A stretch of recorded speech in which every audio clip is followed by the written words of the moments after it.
Hello and welcome to FatbossTV. Today we're having a look at the Militaristic Expansionist achievement in the Iron Docks on Heroic. That's right, so for this achievement you need to kill the very first boss, Fleshrender, while in combat with Siegemaster Olugar, Pitwarden Gwarnok, and Champion Druna. He did well, he probably butchered it, but he did well enough. They need to basically stay alive throughout the entire fight, and these mobs are named trash just before the very first boss. So, it's pretty simple. Yeah, it sounds like that's all you need to do, just clear the trash and make sure they stay alive. However, this achievement can be done so much easier, and that's what we're here to show you today. So as soon as you enter the instance, what we did is that we marked up each one of the named mobs that you need to keep alive, just with any old raid markers, so just to make sure that you do not pull them. Then what we did, we cleared a path from the beginning of the instance to just behind the boss, because there's like a big open area where you can fight the boss. So we cleared a path to there. We had a rogue, so we could mass stealth pass, which made it very easy. Ran behind the boss and then started doing the boss.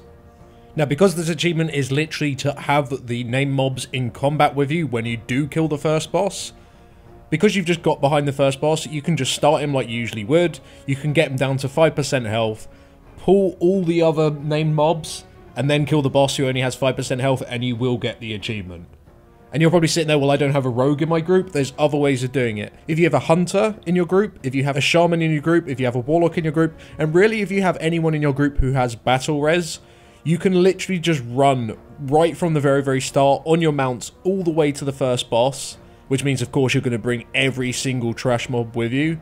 Die behind the boss, and then your shaman can ank. If your hunter did it right, he should have feigned death before you died anyway. If someone died before another person, the other person, if they have combat res, can res that person, and then once everyone's dropped combat and everyone's dead, that person can then accept the battle res and then mass res. And of course, warlocks have soulstone, so they can place that on anyone before you actually run along. And then once everyone has accepted the mass res, again, you can just fight the boss like normal, and again, at 5%, you can just pull all the trash and kill the boss off. You'll get the achievement as soon as the boss dies, and because there's all this trash up, you're probably going to die. But at least you got the achievement. But you got the achievement, so it doesn't matter anyway. Yeah, exactly. Like, this is a really good and really easy way of doing it. Like, just make sure 100% that you have every single one of these named mobs in combat with you. That's why it's so nice to mark them with, like, random raid markers, just so you know exactly, just at a glance, to see if that mob is in combat. There's only 3 of them, relatively easy just to, like, I barraged them all, and that pretty much brung them all in. So you should, especially with a hunter, that's very easy to do. So that's one way of doing it. If you do have a hunter, make sure you can kind of bring them along for that. But that's pretty much it. I think this is a much better way of doing it, rather than clearing out the trash while trying to keep certain mobs alive, then trying to do the boss while trying to keep these mobs alive.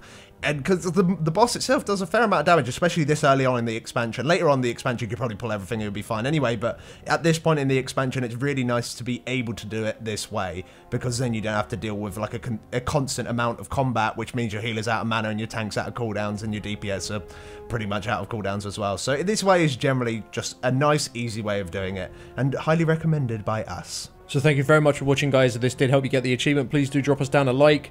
Helps us out a shit ton, and we'll see you in the next video. Thanks for watching. Thanks for watching.